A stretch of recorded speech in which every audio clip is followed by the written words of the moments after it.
Hello again and welcome back to another episode of the Watch Report with me, Jean-Luc Welch.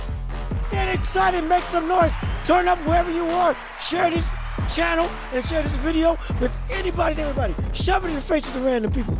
I don't care. Blare it and blow your speakers out. You know why? Just the hottest show sweeping the nation, at least hopefully so. And all that can be done with your help. So please subscribe to the channel on YouTube. Comment your thoughts and opinions. Like the video. And again, like I said before, share it with everybody that you know, as well as listen to it again and give the podcast again and the show on Apple Podcasts and Spotify. Give that a listen as well. Just play it everywhere. You know, give you a quota. Once per day, you play my show on every available platform that you can. Just use up all your time. Use up all your data on your wireless plan. Use up all your internet on me and my beautiful voice.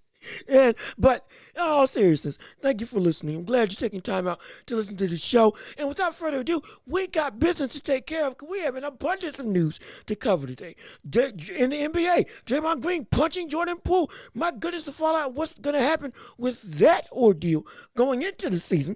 But most importantly, the biggest thing of news that we need to cover for today is in the NFL. Matt Rhule has gotten fired. It finally happened. Yes, my gosh. Me, as a full disclosure, Panthers fan here, talking about this. So if I sound a little biased, you know what, it's justified. We try to keep it, even keeled. But as a fan of this team, of the Carolina Panthers, I am elated, ecstatic, exuberant, utterly eccentric, every E word you can think, empowered, everything under the sun, every word you can think of. I am happy that this brother is gone. Thank goodness, thank the Lord, it took long enough. This man was not a great head coach. Now, granted, we knew what he did in college for Baylor and other teams. Going in, taking programs, that's why we brought him in. Taking programs that were, bottom of the barrel, trash, and bringing them back up to relevancy. Bringing them back up to winning ways. Bringing them to a status of competition that they could actually be proud of. And actually say, oh, we are a football team. Not just another athletic program that the college sponsors. No, we are an actual good competent football team. That's what Matt Rhule has done in college, and we applaud him for it. And what we thought he was going to do coming into the NFL, give him some time, let him ease into the notion of how the league works, because we've seen how this goes with college coaches. They come to college, or they come out of college. Urban Meyer, great example, come out of college from a great program, successful. Then go to the NFL, try to coach and have the same amount of success, and boom, crash and burn in their face. Now again, it's not always as bad as Urban Meyer with all the mess he got going on, but it's bad nonetheless for the majority, for a lot of coaches. I'm gonna say the majority, but I'll say for a lot, more than I would like to see. College coaches coming up to the NFL level, it has not ended well. It's a big adjustment. The NFL is a big boys league. The athleticism that is in college ball, when it comes to football, basketball as well, but football especially, the discrepancy of where everybody is on the athletic level is a lot closer in the NFL than it is in college ball.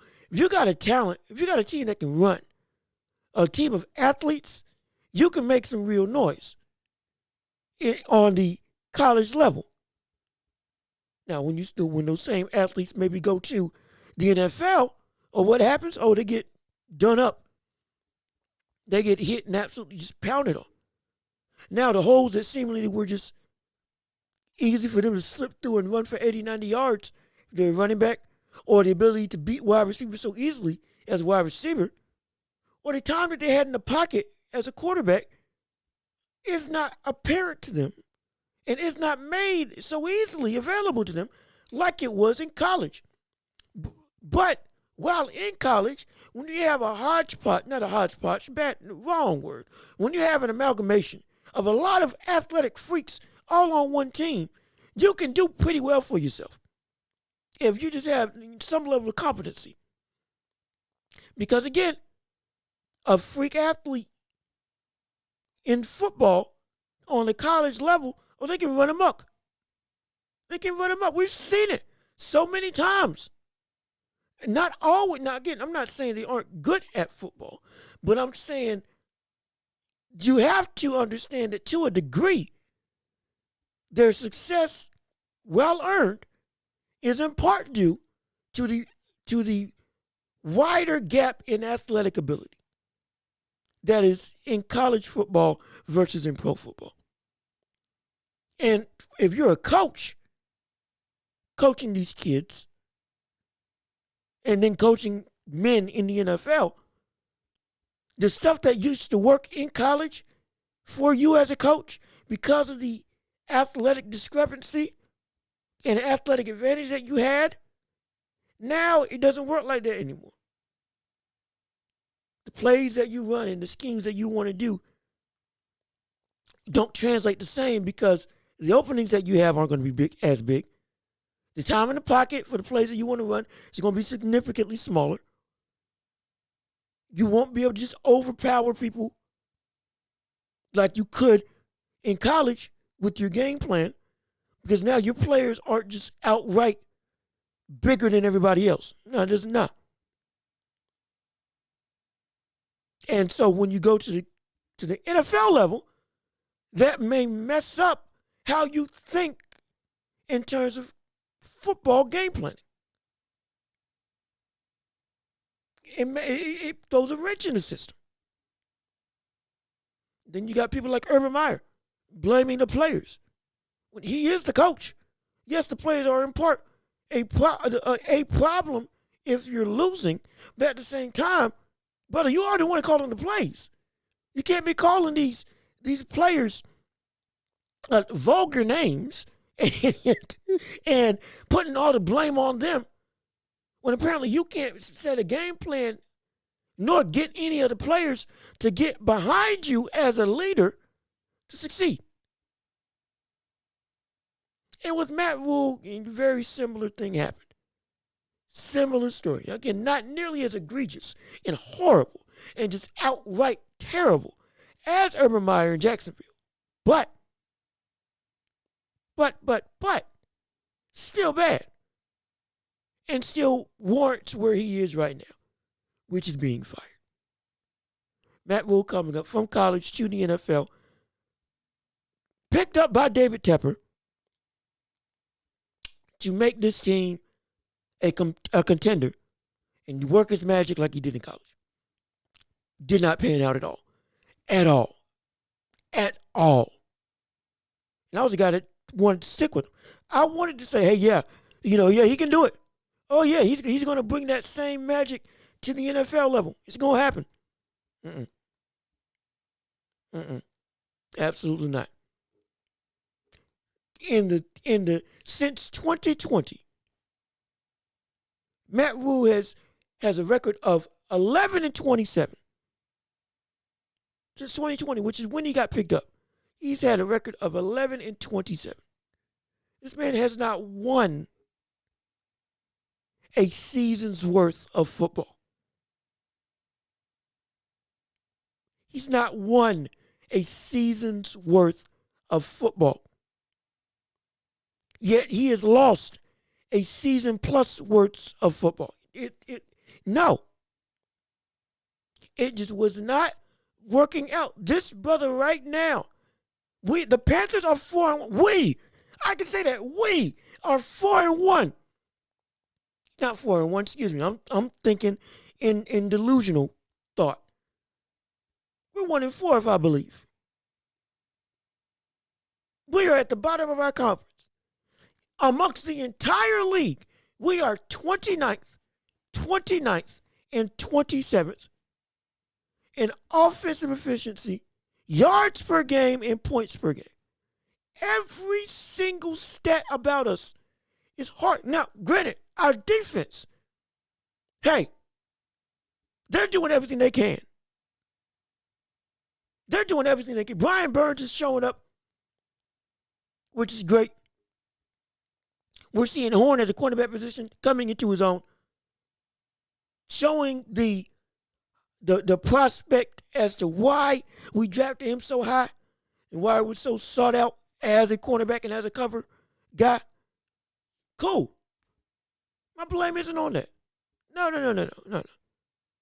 Carolina, our success for a number of years has always been we are a defensive-minded team. When we were in 2015, when we had that nearly immaculate run, could have knocked off the Dolphins and gone undefeated the entire year. Went 15-1. Got to the Super Bowl. Defense is one of the best in the league. We just went up against a better defense in the Denver Broncos. Oh, gosh. Every time I say it, it rots me to the core. But it's the truth. Our success came from defense. Having Derek Brown as a D tackle, a good D tackle, a big guy. See, we're doing things well on the defensive end. No, we're not at the top of the heap, but we ain't abysmal. We make big plays. We do. The problem is our offensive schemes are just utterly in the toilet. It's flushing down the tube. And to a degree, that's because of Matt Rhule. Dan Orlovsky, if you saw earlier in the season, did a whole breakdown about one of our games when Matt Rhule was literally giving away what our plays were going to be based on the formation that he set. If I remember correctly, it was if Christian McCaffrey was lined up right beside Baker Mayfield, it's a pass play. If Christian McCaffrey is lined up behind Baker Mayfield, it's a run play. This was in shotgun. And every time it happened, in terms of any of those formations happened, it was always true. Never deviated. Literally telling the defense exactly what's going to happen. Hence why we suck. So him getting fired is understandable because of how bad and how little he's actively produced during his 3 years, was it 3 years, 4 years, however long he's been at Carolina. 2020, 2021, 2022. Yeah. Has not been good. Now, with that being said, all the blame is not on him. Let's get one thing straight. While he does deserve blame, undoubtedly so, all the blame isn't on him. No. You can throw that to two people. David Tepper and Baker Mayfield. See, we'll start with David Tepper. Sit back, relax, and get yourself comfortable. Brother, we got to talk about David Tepper as owner? I believe owner? Yes, owner of the Carolina Panthers. This man has done nothing to put a competent roster together in the years that he's owned this team. We thought this man was going to be like the Clippers owner. Come in, eccentric, happy. Ooh, I want to make some big moves. Oh, we want some culture changes. This, that, and the third. Talking a big game. What does he do? First threatens to move the team out of North Carolina. Stupid. Then fires Ron Rivera, who is a good coach. He's a good coach. One of the reasons we got to the Super Bowl. One of the reasons that we were a dominant team in our division. One of the reasons why we were legitimately a good defensive team and had success throughout multiple years. Even when we didn't have a lot going for us in terms of talent, we still put up respectable seasons. That's what Coach Ron Rivera is able to do. And he let him go. He let him go. For what? Not to make the team better. Not to go in a new direction to look to elevate. No, he did that for one reason. So that when this team had its turnaround and gained success, he could take all the credit for it. Look what I did. I made this thing happen. I went and built this from the ground up. Everything that I put in place for us to succeed is because of me. Selfish, egotistical, and outright ridiculous. Blew up a culture that was set well and ready that if a rebuild happened, we would be even better in terms of coming out on the other side, because we had a guy that everybody got behind and trusted and liked. And guess what? Could actually coach a rebuilding team into a contender. He truly could. Oh, but that's not all. Gets rid of Ron Rivera. Gets rid of Cam Newton. Gives Teddy Bridgewater 60 plus 63. I know it's 60 plus. I believe it was $63 million. And then lets him go. Teddy Bridgewater, the man who I was incredibly excited for in terms of getting back on the football field. A man who I deeply respect. Not just for coming back from injury, but coming back from injury and still looking to take hits, play well. You always want to see a man get his money. You always want to see a man succeed. You always want to see a man thrive in what they do. Absolutely. No doubt about it. No doubt about it. But at the same time, $63 million for a cat that, again, if this was Bridgewater pre-injury, we're talking about something different. That was a guy that, okay, hey, if this brother keeps going and elevating his skill, oh, he can be something serious as a QB in the NFL. But nah. I'm glad we gave him the opportunity, but we overpaid him. And we overpaid a guy that we shouldn't have had in the first place. Should have kept Cam Newton.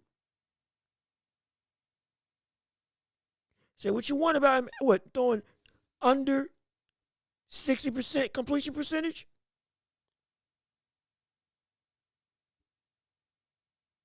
But it was still giving you 240 yards.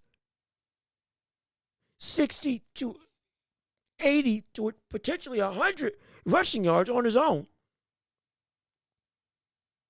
And touchdowns. Guaranteed goal line touchdowns when you got to the red zone. You need to convert a fourth down, you got him. Can he come up clutch? Yes, he can. Was his skills diminished? Sure, absolutely. I'm not stupid. But at the same time, the brother was still a starting caliber QB. Whether you liked him or not. But you let him go. Let him walk. Let him move. And now you're stuck with who? Baker Mayfield. And that's the next guy that is responsible for where the Carolina Panthers are right now.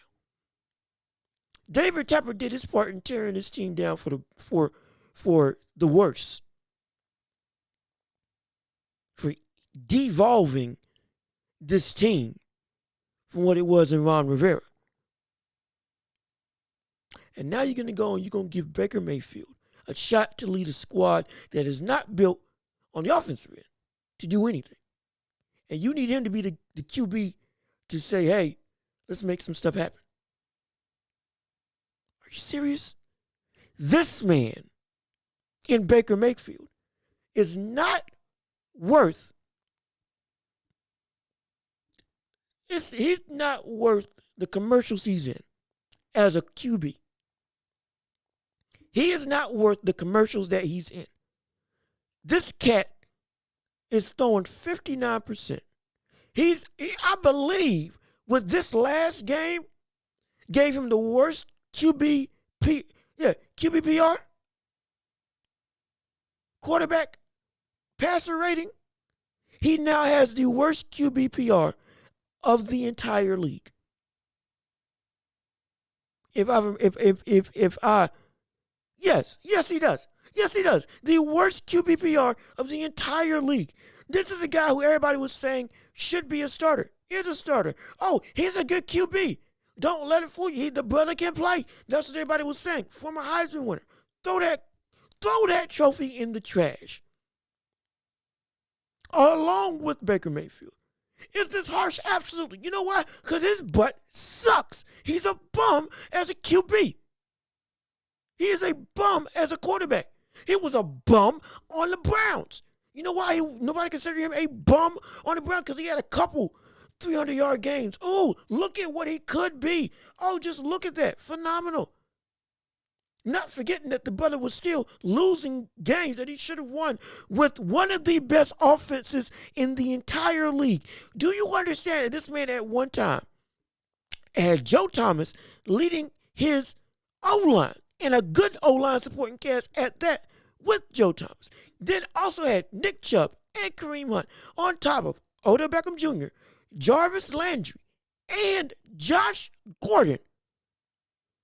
At one point in time, all of those weapons were on his roster. Yes, Josh Gordon didn't play a lot because the drugs and marijuana and all that stuff. It's a topic for another day. But irregardless, he had him. He had one of the deadliest offenses in the NBA. Not NBA, excuse me, in the NFL. The Cleveland Browns, for the entirety of the time that Baker Mayfield was there, was built to win a championship. They were. Myles Garrett, Jabril Peppers, I believe Ward as a cornerback, a good secondary. They had everything. They legitimately had everything. That was one of the most complete teams in the NFL, but still is. Still is. One of the more complete teams, and at one time, I would argue the most complete team in the NFL today. At their best, they were one of the most complete teams in the NFL. That's a fact. But Baker Mayfield was leading that team, and they sucked. They sucked. They absolutely sucked in terms of what they should have been versus what we now see them as. They absolutely suck. Not in terms of the talent. You know, the talent they had was legit. But because of Baker Mayfield, this team underachieved so much that the best use I had for this team was in Madden. Not actively watching them. Because every time I would watch them, I just got frustrated and upset because of the wasted talent that I was seeing on the field, because one man was leading the charge, and that one man was Baker Mayfield. And he is an absolute bum at the quarterback position. Been this way for a long time. If the Browns, when Baker Mayfield was there, if the Browns had any other quarterback, if the Browns had Jimmy Garoppolo, they're going to the Super Bowl. If the Browns had Jimmy Garoppolo, they're going to the Super Bowl. I'll take Ryan Fitzpatrick on the Browns, and I'll say, you know what? They can make it. They can make it. They they could make it. I would take Fitz Magic coming in on once in a blue moon and having a streak that could potentially lead them to the Super Bowl over Baker Mayfield on his best day. That's how much I dislike Baker Mayfield in this game. This man is a man who has a big mouth, cannot back it up at all. Cannot back it up at all. There's nothing this guy does that warrants him as a starting QB. But the fact is, they paid him. They paid him to do this mess. If they couldn't do anything when he had everything in front of him in Cleveland, what makes you think he can even remotely succeed on Carolina when they're in essentially rebuild mode? That's what they are. In a rebuilding stage. They got some good pieces. Again, Derek Brown, Brian Burns, DJ Moore, one of the better young receivers in the NFL.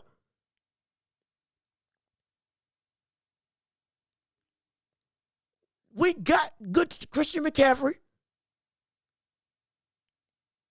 We have talent on the roster. We ain't got nobody that can lead them. And Baker Mayfield is the last man I want leading anything in any capacity. In any capacity. Ridiculous. Ridiculous what's going on in Carolina. The fact that you have a rotation of QBs, of Sam Darnold, Baker Mayfield, and P.J. Walker. At this point in time, with Baker Mayfield gone because of, again, ankle injury, Sam Darnold still on injured reserve, and P.J. Walker coming in as a third-string QB, I'll take P.J. Walker right now. If I had my order of QBs that were in the depth chart, it would be Sam Darnold, P.J. Walker, and then no number 3 because Baker Mayfield's out. Give that problem to somebody else. This is not hyperbole. Baker Mayfield is one of the worst quarterbacks in the league. He is not a good decision maker. He is a man that he wants to live in the hero ball-esque moment, but has none of the talent to actually achieve those moments. Has some athleticism, but end up putting himself in more trouble than he does actually getting himself out of trouble and making a play. He is a horrible QB for any team, let alone a bad team. And yeah, I'll say it, Carolina's not a good team. We are a bad team. We are a bad team. And we're a bad team because of the fact that our culture has gotten completely, again, going back to David Tepper, the culture of that team is not a culture that is, hey, we're building something special. It's a process, but we're going to get there. David Tepper, who is, again, the third piece to this problem puzzle that is why Carolina is where they are right now. David Tepper, essentially, in trying to make his own a shrine to himself, if you want to call it, to be able to put the team in a position to say, I did all this for you. Look at what I've done for this team. In doing that, has made a culture of we gotta win right now. But you haven't put the pieces in place for you to win right now. So you don't give the players, nor the organization, a chance to say, okay, hey, we can breathe because we're building something for the future. We're building something so that when down the line, we can be something dominant. You see it in the players, how they walk, how they react, is just not there. That's it. Lions are a perfect example. The Lions are still a bad team. Absolutely. But you can tell they got something brewing down in Detroit, whether we want to admit it or not. How many close games have they had against good teams in the NFL when they should have been blown out, but somehow they were coming back and you just could not get rid of them? Even if you beat them, you're looking back, if you're the winning team, and you're saying, oh gosh, that was, whoo, Lord, let me sit down. I need a break.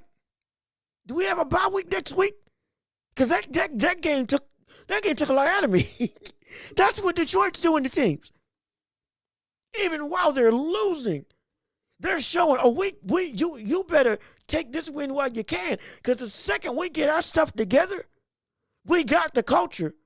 We have the competitive fire. The second we get the requisite talent, Lord, with the tenacity that this team has, they're building something. But see, you can see that.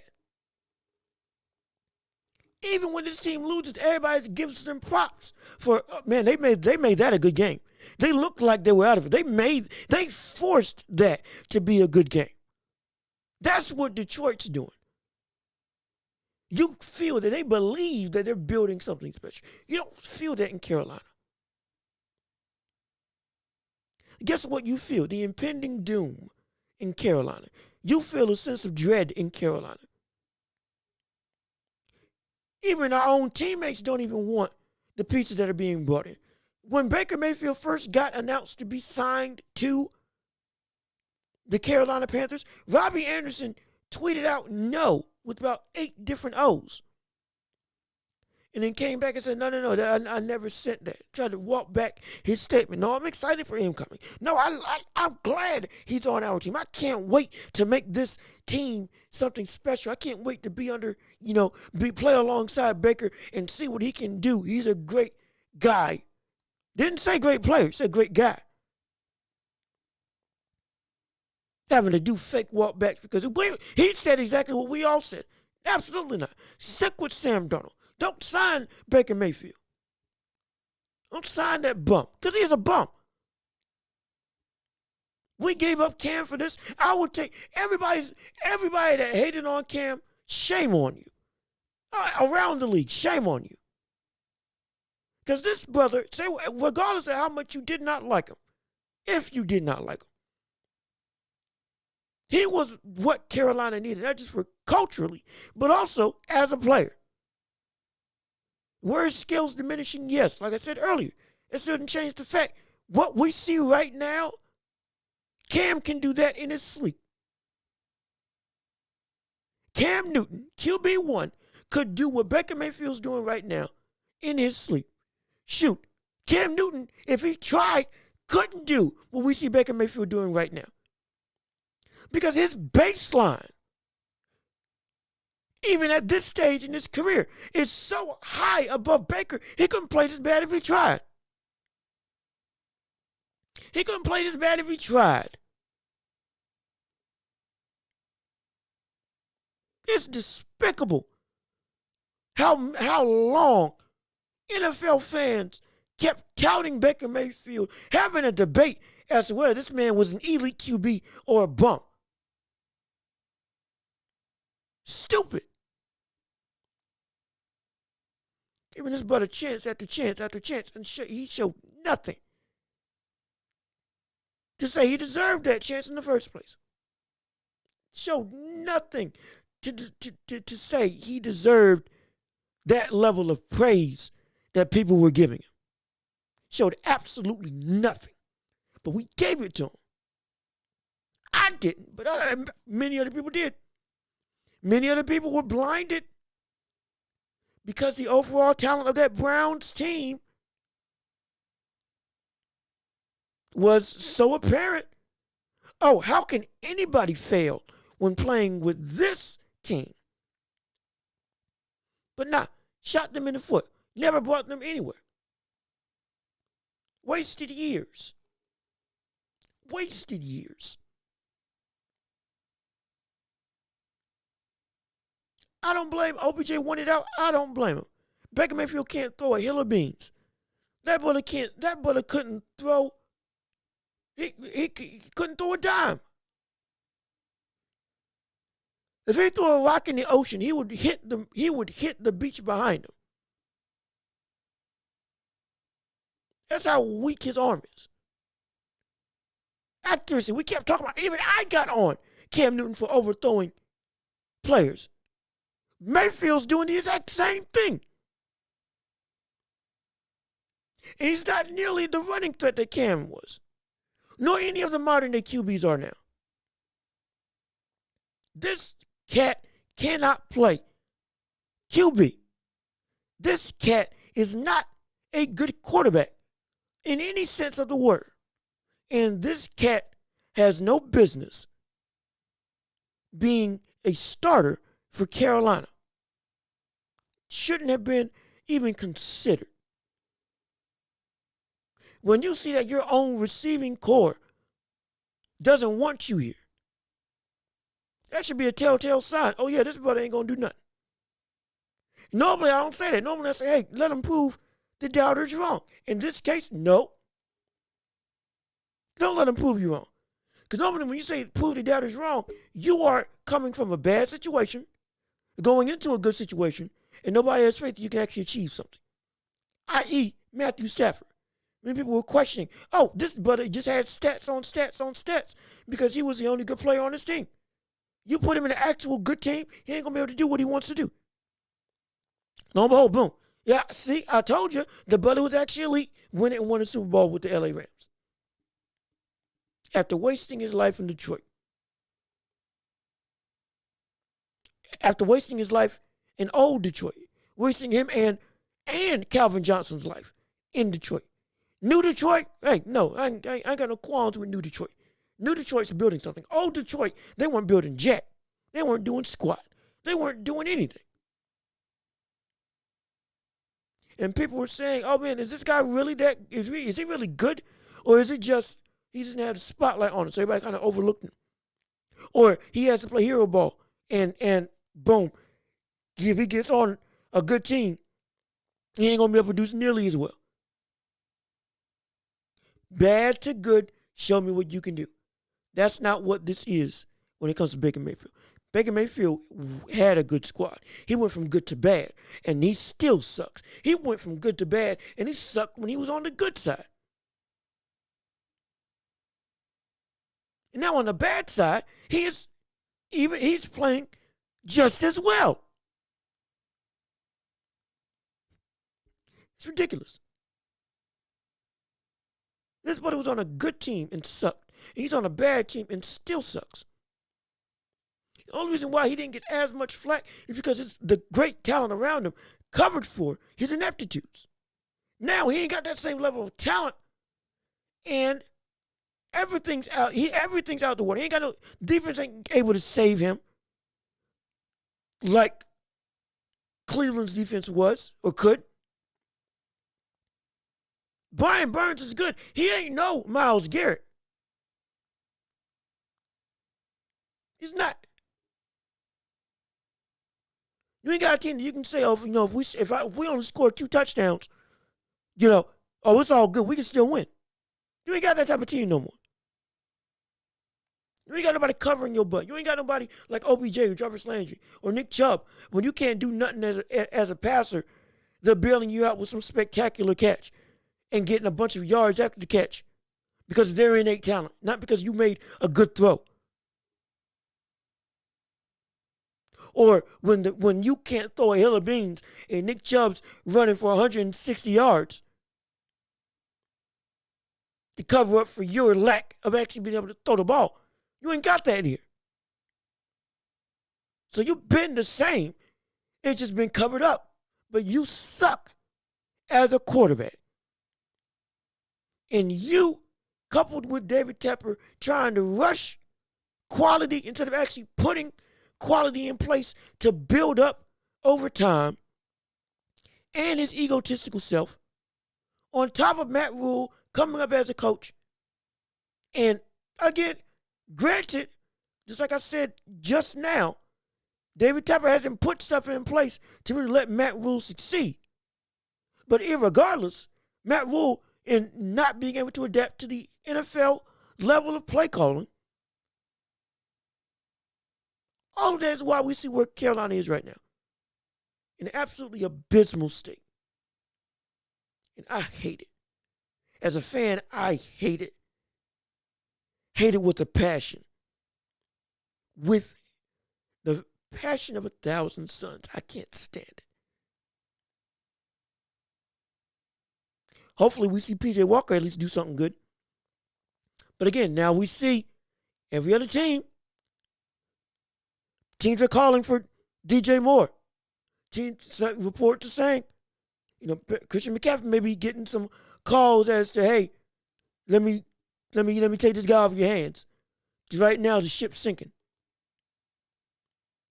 Brian Burns, everybody's looking to get Brian Burns.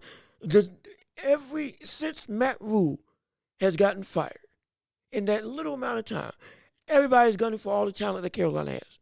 And absolutely rightfully so. We got good people. We just ain't got good coaching, nor a good QB that can actually make all that talent be effective and mean something. But now we got meaningless talent. That means that the players are good, but they don't produce anything because our quarterback can't do anything. And our coaching is horrible. And our owner is not a good owner. Sad times in Carolina. Sad times in Carolina. Will this change? Hopefully so. It's right now, sad times in Carolina. Horrible. Absolutely terrible. I hate it here. I hate it here.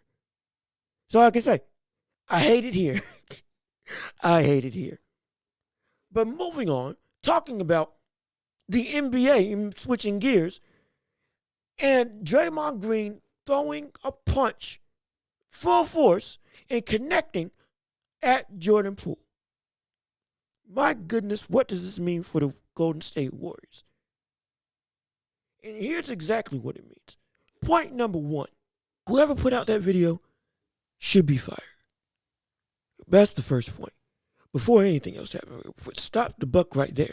Whoever put out that video in the Warriors video management or staff, whoever did that, gone. I heard that somebody got paid $2.5 million. Potentially. If that's the case, still gone. It may not ever work in the NBA again. Well, they still got their money. So, hey. That's the first point. Somebody betrayed the organization. Secondly, most importantly, the relationship between Draymond and the rest of that team is completely different now. No more is it the, cohesive unit that we knew the Golden State Warriors to be. Now, in that locker room, never the same. Never the same. It will never, ever be the same again. Never be the same again. I can promise you that. This brother went full force, punched Jordan Poole, initiated the entire interaction coming across the court, and just socked him. Mind you, he's done. We've seen him be mad, talk a lot of game, and all that stuff. Ooh, that's Draymond Green. No, you can't use that excuse in this situation. If anything, this makes Draymond Green look really bad. Because now it looks like you only punched on a guy that you don't think you would actually do anything back at you. Or that ain't a threat to you. You ain't do that to Tristan Thompson. You ain't do that to Steven Adams when you kicked him in the nuts multiple times and then backed away and went to check on him. Nah, you went and stood over Jordan Poole after this. You ain't do that to Boogie Cousins.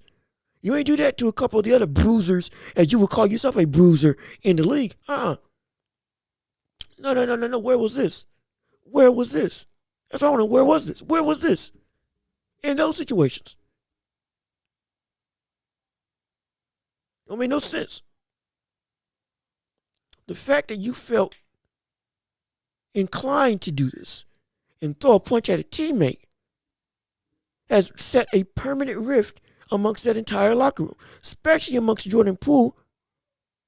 But with the entire locker room, it's never the same. It is never the same. You have successfully cut the rope of chemistry that you all had achieved in winning a championship. It's gone. I'm sorry, it's gone.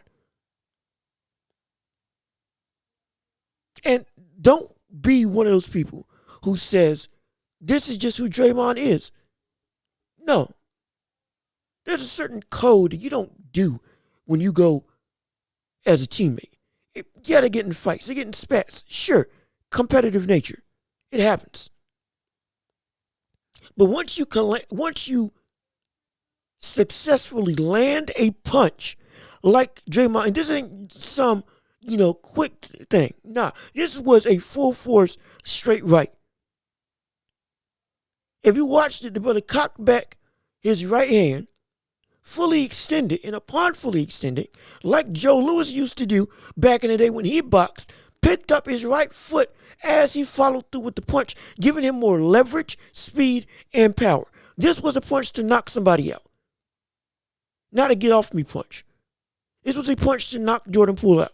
That was the goal. He wanted to hurt. This was full intent. If he had missed, he would have fallen and hit the wall.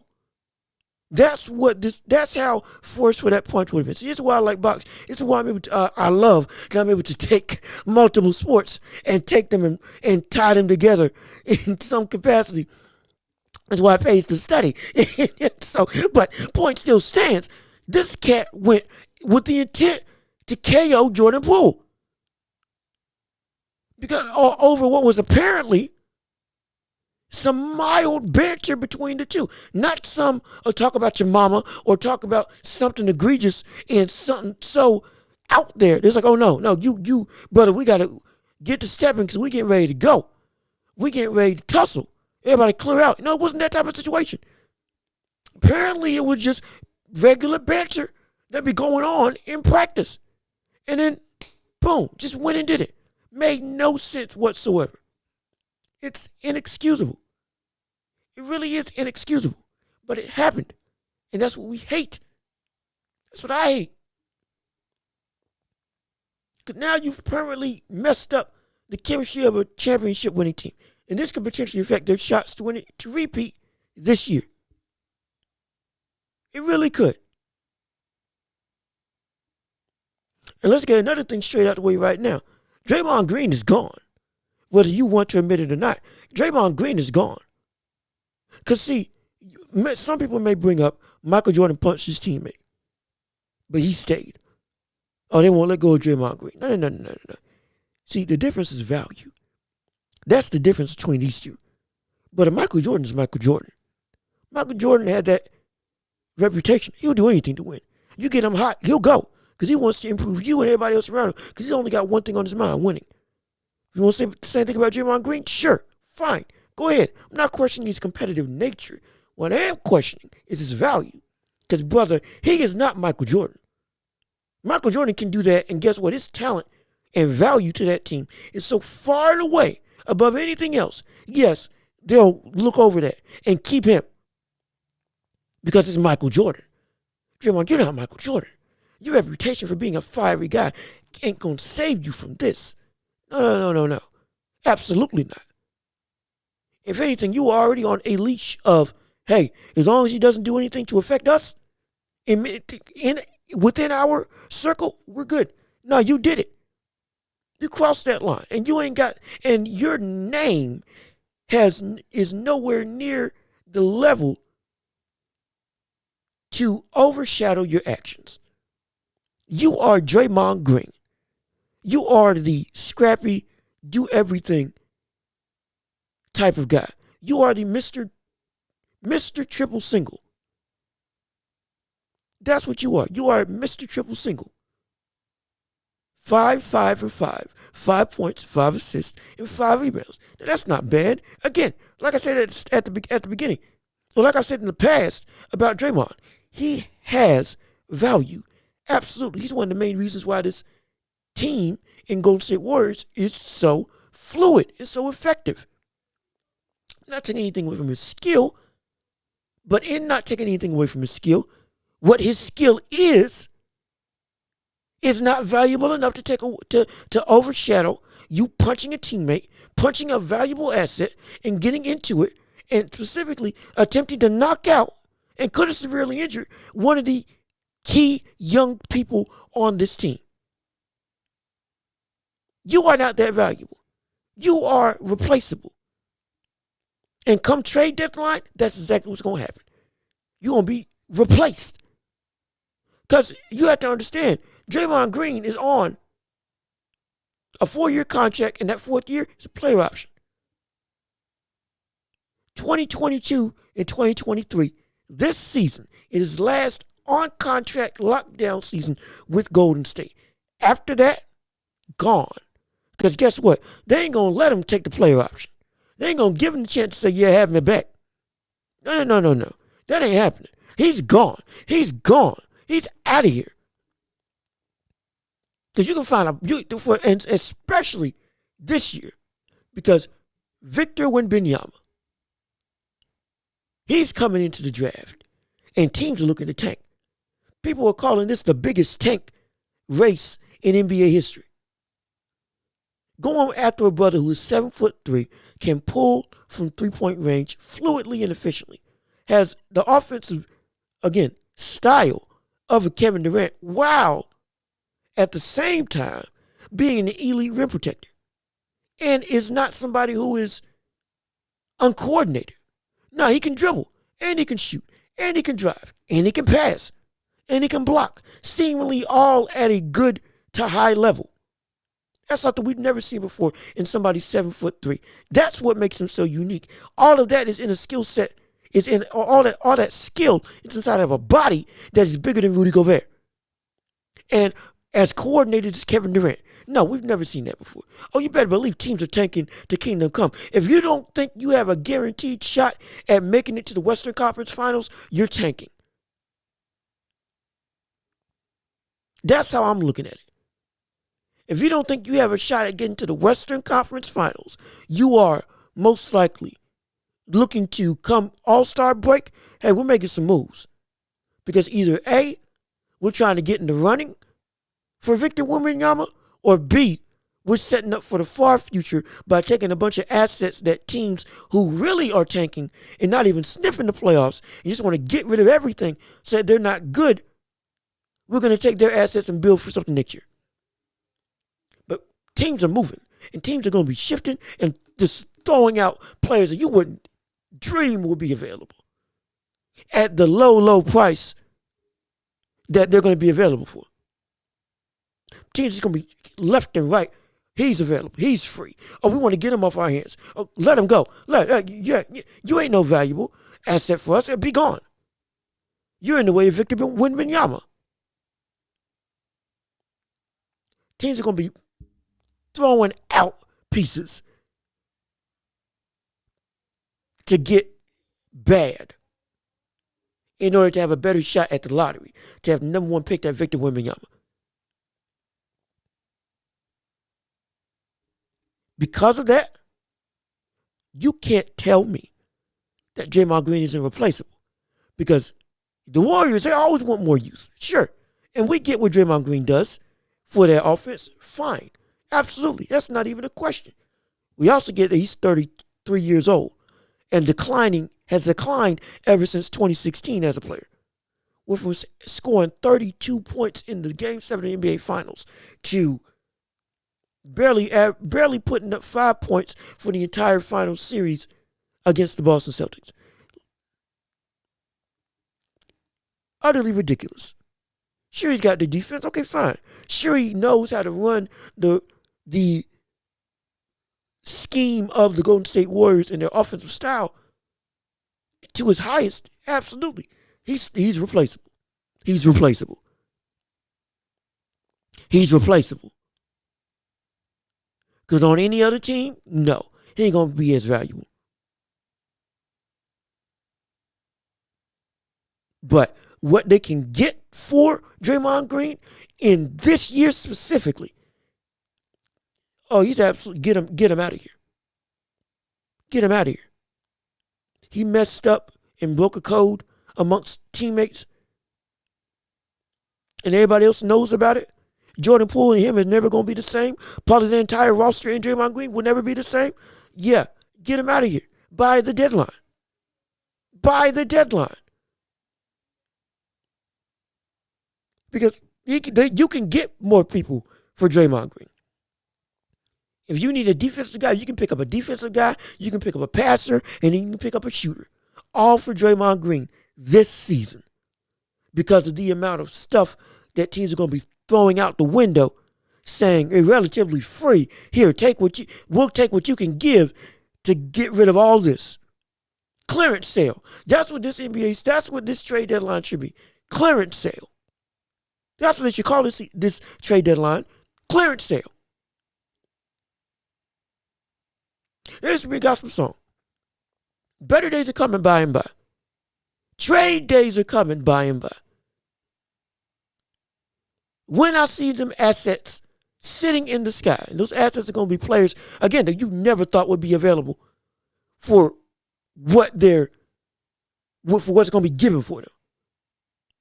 3 for 1s, 4 for 1, 4 for 2.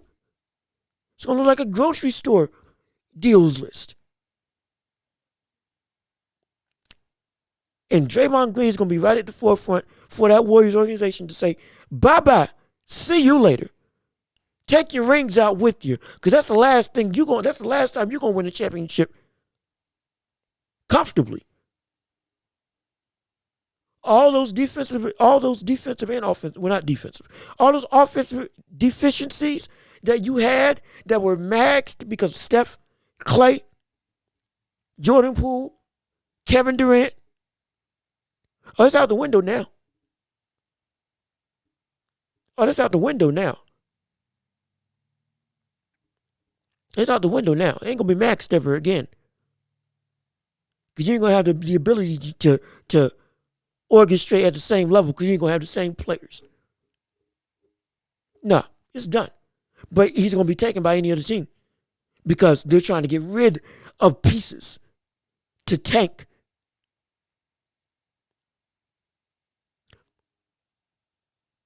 Because Draymond Green's name cannot make up for this action. He's got to go after this. There's no saving him. There's no saving him. There's no saving him. No saving him at all. This is going to be the straw that broke the camel's back. With all the ejections, with all of the, again, just manageable problems that he's brought to that team, coupled with driving away Kevin Durant, because he was in part of the reason why he wanted out of there. After being the reason why he got there in the first place. Calling for help after he lost to LeBron. Draymond Green is gone. Gone. Because like I said earlier, he's not MJ. These actions and this bad boy reputation ain't going to save him this time. No, it ain't. No, it's not. Because your skill set ain't nowhere near that caliber. But outside of Golden State, you're what you bring, while valuable, still isn't good. You know how many players we say are better than you? What you do is, hey, cool. It's cool for where you are. But outside of where you are, those skill sets are not going to be as, or they're not going to translate to winning as much as they do in Golden State, because Golden State is a perfect scenario. And Golden State knows that your talent is waning and you're getting older. So guess what? For in this market specifically, and what's getting ready to come down the pipe, what we can potentially get for you, best believe, you're gonna be on the main chopping block. You might have been on the main chopping block, regardless of whether this happened. But because this happened, oh yeah, Oh, you're definitely on the chopping block now. Oh, you're definitely there now. You're definitely there. And I don't care about no apology. There ain't nothing you can do that can rectify this situation. Brother, you are gone. You sealed your fate, in my eyes anyway, that you're gone from this organization. You're done. You're done. Finito. Out of here. It's time to go. Time to move on. We wish you well in your future endeavors. And we thank you for your service on this team. But it's time to move on. We'll hang up your jersey later down the line. Don't worry. You're still an all-time great Golden State Warrior. Forever etched in the history of this team. But in the immediate, oh, you're gone. Oh, goodbye. Shake your hand, off you go. He's done. This is because this is bigger than just the punch. The rippling effect of what this has on his team, coupled with his degrading talent, coupled with his age, coupled with what they could potentially get in this trade deadline, with teams tanking and wanting to get rid of assets and players. Yes, you better believe he's gone after this. If not after the trade deadline, definitely after this season.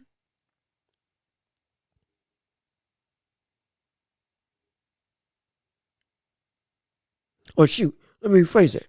They're not going to want him to take the player deadline. They're not going to want him to take the player option. So be almost assured, at least in the immediate, that hey, there's a good chance that he will get traded this trade deadline. There's a good chance we're going to see him in a new uniform. If not good, higher than normal. I'm pretty sure about that. And this team, they'll get on fine. They will. They will. They absolutely will. Because it's still built to win. Draymond makes that a lot easier, but that doesn't change the fact that, hey, the pieces we can get for him this year, with this action that he did, yeah, we'll take our chances. We'll take our chances on youth athleticism and even more shooting if we so choose. But yeah, he's gone. He'll bring value to another team. Don't get it twisted. But he's gone from Golden State. Most likely, he's gone from Golden State. I'm pretty sure about that. But we'll have to wait and see. But I'm pretty sure. If I was a betting man, if I was a betting man, I'd put some money down that he's probably gone. But I'm not a betting man. But I am confident. And my confidence is the fact that while he's valuable to Golden State and he made that offense work, one of the most integral parts of that team, he is no longer needed. After this action, your services are no longer required. We wish you well in your future endeavors. That's what I see happening with Draymond Green come the trade deadline. But this has been the Welch Report. This has been another edition of this great show. I'm so happy that you tuned in to listen. Thank you for your time, energy. Hopefully you enjoyed the show. And again, like the video, comment, subscribe. Subscribe, please. Yes, subscribe. Bring it in. Bring it all in. Come on. Let's build up an empire. Let's build up an army. Let's get to 1,000 subscribers. That's the goal. So we can make some moolah for you all. So I can make this show bigger, better, and better than before. But we're going to keep doing that regardless. But it'll be a lot more helpful so that if we can keep this going with the support of you, the fans. Hopefully the fans that we have of this show.